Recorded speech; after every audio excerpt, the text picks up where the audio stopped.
इसके ऊपर डिपेंड होगा। तो फॉर्मूला क्या बनेगा, फॉर्मूला खुद ही आप बना लोगे। आप बताओ इनकम की वैल्यू क्या आ गई, इनकम बरोबर क्या आएगा फिर, सेविंग प्लस एक्सपेंडिचर। तो मैंने कहा इनकम का फॉर्मूला आएगा सेविंग प्लस क्या, एक्सपेंडिचर। देखो लाइफ में हर बार हमेशा ध्यान में रखिए सेविंग पहले करेंगे। हाँ, income is equal to saving plus expenditure. अब किसी ने पूछा what is mean by saving, saving कितना होता है, सेविंग का फॉर्मूला क्या बनेगा फिर, इनकम में से क्या माइनस करना है, एक्सपेंडिचर माइनस करना है।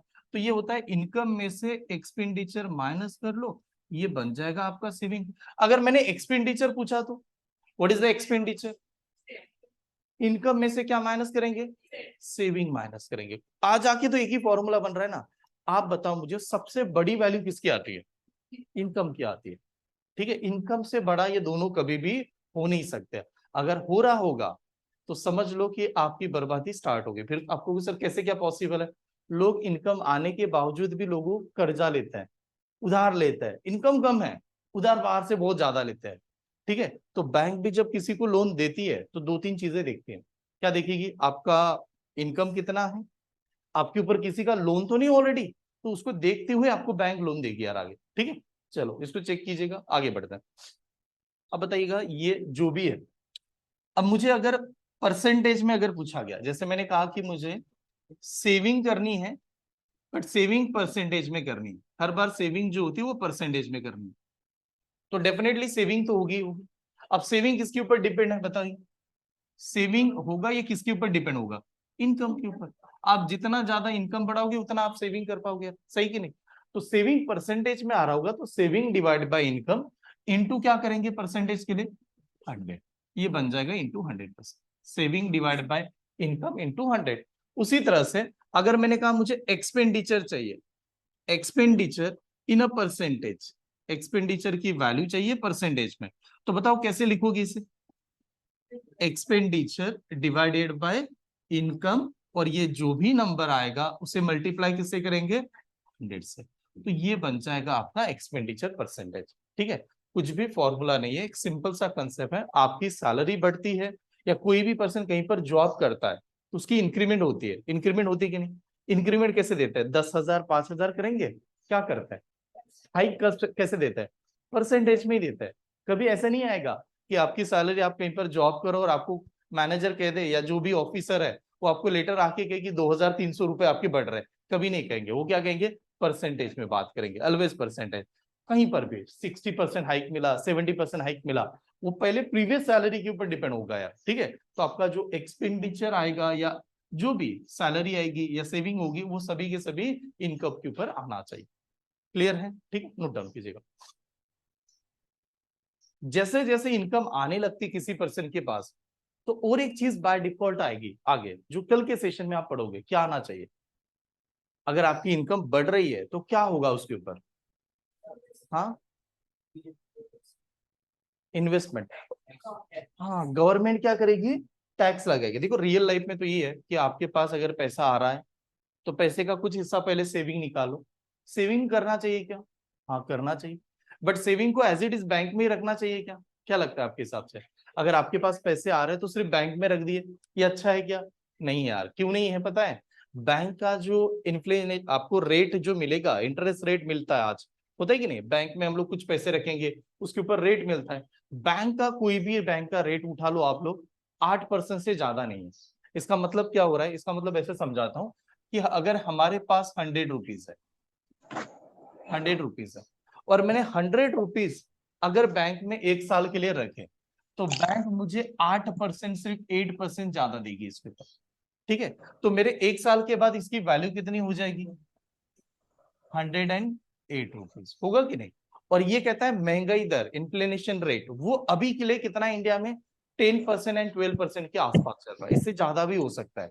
यानी इसकी बात ये हो जाएगी, जो चीज आज आपको 100 रुपीज में आ रही थी, गारंटेड वो अगले साल आपके पास आएगी 100 एंड कितने में, 15 के आसपास या 12 के आसपास।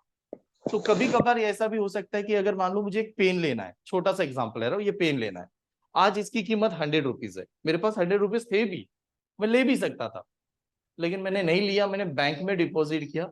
अगले साल पेन की कीमत हो जाएगी 115 रुपए और मेरे जेब में पैसे रहेंगे 108 रुपए, तो आप बाय डिफॉल्ट उसको लॉस में जा रहे हो। तो फिर कंसेप्ट क्या है कि सर अगर मान लो रियल लाइफ में अगर मैंने सेविंग स्टार्ट किया, उसके बाद में क्या करना है, उसके बाद में उसको इन्वेस्ट करना चाहिए। अलग अलग स्कीम में इन्वेस्ट कर सकते हैं आप लोग, जिससे प्राइस बढ़े। सबसे सिंपल एग्जांपल लेता हूँ, इन्वेस्टमेंट का सबसे आसान तरीका गोल्ड है कि नहीं। आप घर वालों से पूछ लो कि उनके समय में गोल्ड की प्राइस क्या थी और आज के डेट में गोल्ड की प्राइस क्या है। तो बेसिक होता है कि गोल्ड से भी इन्वेस्टमेंट स्टार्ट करते हो, म्यूचुअल फंड में कर सकते हो। म्यूचुअल फंड ये नहीं कह रहा हूं कि बाहर जाके आप कोई तो करो। एक तो एसआईपी माना जाता है, हाँ, सिस्टमेटिक इन्वेस्टमेंट प्लान। कोई तो एक पर्टिकुलर प्लान आपने सिलेक्ट किया, वहां पर उसकी इन्वेस्टमेंट करते चले गए। बहुत सारे टाइप है, ठीक है, वो रियल लाइफ में करना चाहिए। फिर बैंक में बैंक बैलेंस कितना रखना चाहिए, ये भी बहुत बार होता है, जो अभी टॉपिक से बाहर जा रहे हैं हम लोग। हाँ, कितना होना चाहिए, जो आपको 6 मंथ का गुजारा करने के लिए पैसे लगते हैं ना, उतना हमारे पास होना चाहिए। एक सेफ साइड होना है, 6 to 1 year का पैसा होना चाहिए, ठीक है, ये होना चाहिए। चलो आगे बढ़ जाओ, तो टॉपिक के ऊपर बात करते हैं। टॉपिक में क्या आएगा, इनकम एक्सपेंडिचर, इनका फॉर्मूला हुआ, कंपैरिजन ओरिएंटेड आएगा कि अलग अलग कंपैरिजन कैसे करें। ठीक है, कंपैरिजन करते समय 2 पर्सन के ऊपर भी कंपैरिजन हो सकता है। जैसे मान लो एक छोटा सा एग्जांपल ले रहा हूं, मैंने कहा ए और बी नाम के 2 पर्सन। देखिए, ए नाम का एक पर्सन है और यहाँ पर बी नाम का पर्सन मांग रहा है। सबसे ज्यादा दिक्कत होती है कंपैरिजन की वजह से। आप घर पे देखिएगा, लोगों को आसानी से गुजारा कर सकता है, लेकिन कंपैरिजन अगर आ गया ना, तो लोगों को बहुत बुरा लगता है। जैसे मान लो ए और बी नाम के पर्सन है, अब सेंटेंस है, एज सैलरी, ये 10% मोर है than B salary, more than B. तो इसने पहले सेंटेंस में क्लियर कहा कि A salary is 10% more than B salary. अब आपसे पूछा गया B's salary, what percent less than A, B salary what percent less than A. बताओ क्या आना चाहिए। ए की सैलरी 10% से ज्यादा थी, किसके कंपैरिजन में, बी के कंपैरिजन में। अब आपको रिवर्स ही पूछा कि बी की सैलरी ए से कितने से कम है, क्या आंसर दोगे, 10 से आना चाहिए। क्या लगता है, सबसे सिंपल कह रहा हूं मैं, ठीक है, एकदम सिंपल है कि ए ने कंपेयर किया किससे, बी से। तो ए ने कहा कि ए की सैलरी बी से कितने से ज्यादा है, 10% से ज्यादा है। फिर वो कह रहा है बी की सैलरी ए से कितने से कम है। क्या लग रहा है, कितना आना चाहिए, 10 आना चाहिए। 10 तो होगा ही नहीं यार, हाँ, 11 आएगा, हाँ, 90% से कम, ज्यादा नहीं हो गया। हाँ, आकांक्षा, देखो बहुत सिंपल सा है, आप बताओ बात कहां पर बिगड़ी। बात तो दोनों जगह पर सेम ही थी, ए अपने जगह पर पूरा था, बी अपने जगह पर पूरा था। इंडिविजुअली हम लोग सभी के सभी पूरे होते हैं। पूरा का मतलब कितना परसेंट, 100%। ध्यान में रखना, आप किसी से कंपेयर करने जाओगे वहां पर गड़बड़ होती है। मैं अपने जगह पर परफेक्ट हूं, आप अपने जगह पर परफेक्ट होंगे, ऐसे मान लो सभी जगह। जब ए ने बी से कंपेयर किया, ए आया और ए ने बी से कंपेयर स्टार्ट किया, ए बी से कंपेयर करने लगा। बी से जब ए ने कंपेयर किया, तो बात होती है कि मैथ्स कहता है जब भी आप किसी से कंपेयर करो, उसकी वैल्यू 100 होनी जरूरी है। तो ए ने बी से जब कंपेयर किया होगा, तो बी की कोई ना कोई सैलरी माननी चाहिए। तो बी की सैलरी पूरा परफेक्ट होना चाहिए, मतलब कितना होना चाहिए, 100 होना चाहिए। तो पहले स्टेप हम लोग लिखेंगे कि बी की जो वैल्यू थी वो कितनी होनी चाहिए, 100 रुपीज। यहां तक स्टेप समझ में आ रही। बी को कहेंगे बी की वैल्यू 100 रुपीज। तो बताओ ए की वैल्यू कितनी होनी चाहिए, 110। 10% ज्यादा है कि नहीं प्रथमेश, ठीक है। तो ए की सैलरी होनी चाहिए 110, 110 हो गया, ये फिक्स हुआ। तो हम लोग कह सकते हैं बी अगर 100 होगा तो ए की सैलरी 110 होगा। नेक्स्ट सेंटेंस में बी ने कंपैरिजन स्टार्ट किया, बी ने क्या पूछा, B salary what percent less than A से कितने से कम है, बी की सैलरी ए से कितने से कम है, ये पूछा जा रहा है। तो यार कम तो है कि नहीं। अब बताओ नंबर कितने से कम है, 10 से कम है। तो हम लोग कहेंगे सर 10 से तो कम थी, लेकिन किसके ऊपर कंपेयर कर रहा था, एक के ऊपर। देखो जिसके आगे ध्यान लगे, जिसके आगे ऑफ लगे, वो नंबर कहां पर आना चाहिए, डिनोमीटर में आना चाहिए। जिसके आगे ध्यान लगे, जिसके आगे ऑफ लगे। ध्यान किसके आगे है, ए, क्योंकि बी ने तो ए से कंपेयर किया कि नहीं बाद में। तो बी ने ए से कंपेयर किया, तो ए की वैल्यू कितनी है, 110। तो इसके नीचे आएगा 110, और जो भी नंबर आएगा उसे मल्टीप्लाई किससे करेंगे, 100 से। 100 से मल्टीप्लाई करो। आप जानते हो अगर मैं 0 से 0 कैंसिल भी कर दूं तो 1/11 कितना होता है? ये 9.09%। या तो डिवाइड करो, नहीं तो परसेंटेज का चार्ट याद है तो डायरेक्टली 9.09%। तो ये इज द आंसर। ठीक है, देखो बहुत बार हमें यही लगता है कि अगर मैं इससे 10% से ज्यादा था तो मेरे से 10% से कम होना चाहिए। वैसा होता ही नहीं यार, क्योंकि आप कंपेयर जब करते हो तो कंपैरिजन वाला चार्ट यहाँ पर बदल जाता है। ठीक है, नोट डाउन कीजिए। कंप्लीट, सभी का नोट डाउन हुआ है। आगे बढ़ जाता हूँ। देखो एग्जाम में हम लोग इतना नहीं सॉल्व कर सकते कि इसको ए और इसे बी, इसमें तो टाइम चला जाएगा। आपने रीड किया, पहला सेंटेंस क्या था? A salary is a 10% more than B salary, 10%। फिर आपसे क्या पूछा? B salary is what percent less than A salary, ऐसे पूछा कि नहीं? तो मुझे एक बात बताओ, कितने परसेंट का लेन देन की वजह से गड़बड़ हो रही है? 10%, हो रहा है कि नहीं? तो मैं कहूंगा चलो यार 10% की वजह से गड़बड़ हो रही थी। 10% को फ्रैक्शन में कैसे प्रेजेंट करते हैं?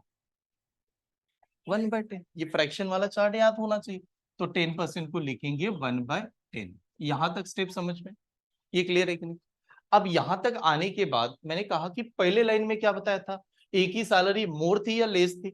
मोर थी। मोर का मतलब ज्यादा होता है कि नहीं? और बाद में अगर पहले अगर मोर कहेगा तो बाद में लेस ही पूछेगा वो डेफिनेटली। तो पहले सेंटेंस में मोर था, मोर इंक्रीज वगैरह ऐसे। तो अब क्या करना है? ये ऊपर वाला नंबर आएगा और नीचे डिनोमीटर में ऐड करना है। ये ऐड कब करना है? अगर उसने सेंटेंस में पूछा मोर या इंक्रीज, अगर फर्स्ट सेंटेंस में ऐसे आ जाए तो बाद में डेफिनेटली आपको वो डिक्रीज ही कहेगा। ठीक है, तो क्या करेंगे? ये 1 है कि नहीं? 1 नीचे आने के बाद में क्या होगा? ऐड होगा। तो बताओ 1 अगर नीचे आने के बाद ऐड हो रहा है तो इसे प्रेजेंट क्या करेंगे? 1/11। और इनटू क्या करना है? 100। बस ये डायरेक्टली आपका आंसर आएगा यार। तो 1/11 कितना होगा? आंसर आएगा 9.09%। सीधा 9.09%। देखो ये डायरेक्टली आंसर आता है। अगर मान लो कि मैंने सेम एग्जांपल दे दिया और थोड़ा सा चेंज किया नंबर में। मैंने कहा कि ए सैलरी, थोड़ा यहां पर अलग नंबर प्रेजेंट करता हूं। A salary is a 20% less than B. मैंने पहले सेंटेंस में लेस कहा। A salary 20% less than B. Then what is the B salary more than A? B salary more than A, मैंने पहले लेस कहा कि नहीं? कितने परसेंट का गड़बड़ नजर आया? 20% आए कि नहीं यार? तो 20% को फ्रैक्शन में क्या लिखेंगे? 1 बाय कितना? 5 लिखेंगे। 1/5। यहां तक समझ में आ रहा है? 1/5 लिखा कि नहीं? तो पहले सेंटेंस में लेस था कि नहीं? तो लेस का मतलब क्या करना है? माइनस करना है। कौन सा नंबर माइनस करोगे? ऊपर वाला नंबर इसमें से क्या करेंगे? माइनस। तो ऊपर वाला नंबर इसमें से माइनस होने के बाद क्या आएगा? 1/4। और इसको मल्टीप्लाई किससे कर लेना? 100 से। तो 1/4 का मतलब कितना यार? 25%। तो मेरा आंसर बहुत जल्दी डायरेक्ट सीधा आ जाएगा 25%। तो ये जो हम लोग प्रेजेंट कर रहे हैं ना, इसको लिखने की जरूरत नहीं पड़ेगी। आपको बस वो फ्रैक्शन का कैलकुलेशन पता चले ना, आप डायरेक्ट आंसर बता सकते हो कि अगर एक ही सैलरी बी से 14.28 से ज्यादा है, मोर है। 14.28 यानी कितना? 1/7। तो वो बाद में लेस पूछेगा कि नहीं? 1/7 का मतलब ऊपर वाला 1 नंबर आके 7 में क्या करेंगे? माइनस या ऐड करना पड़ेगा ना। मोर है ना यार, मोर का मतलब ऐड। तो ऊपर वाला 1 नीचे आने के बाद 8। तो 1/8 कितना? नहीं नहीं नहीं नहीं, 12.5%।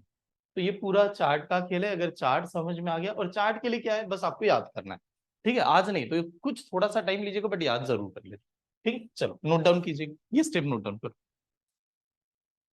यहाँ पर प्लस का मतलब मोर और इंक्रीज। हाँ, अगर माइनस दिया है तो मैं ये भी लिख देता हूँ। माइनस का मतलब क्या आ जाएगा? लेस, अगर वो डिक्रीज दे दिया।